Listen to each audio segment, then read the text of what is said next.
Madam Speaker, I pointed out 2 weeks ago that a Harvard study published in a peer-reviewed journal established that 44,789 Americans die every year because they have no health insurance. I was surprised to see the reaction in some quarters. On talk radio, people said, "I don't believe it. It simply isn't true." And somehow, "I don't believe it. It simply isn't true" passes for logical, intelligent thought these days. But it is true. Just a few days ago, a U.S. Senator said that he wasn't sure whether it's true that 44,789 Americans die every year because they have no health insurance. Well, if it were me and I wasn't sure, I would err on the side of caution.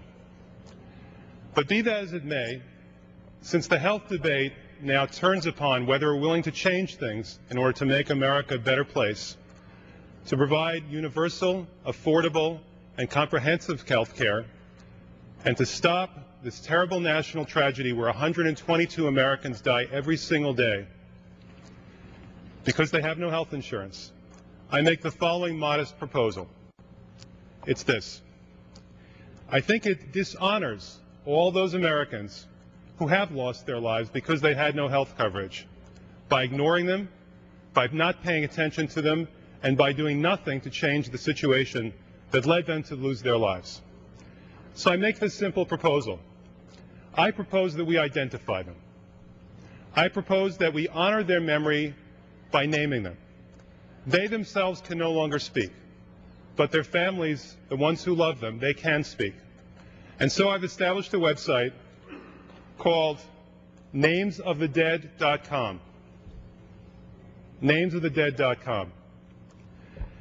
And I invite all those people who suffered the terrible tragedy of losing a loved one, whether a son or a spouse or an uncle or a mother or father, all of us who've lost somebody close to us because they had no health coverage, because they had no health insurance, and because they died, I propose that we all go to this website, namesofthedead.com, and we name them.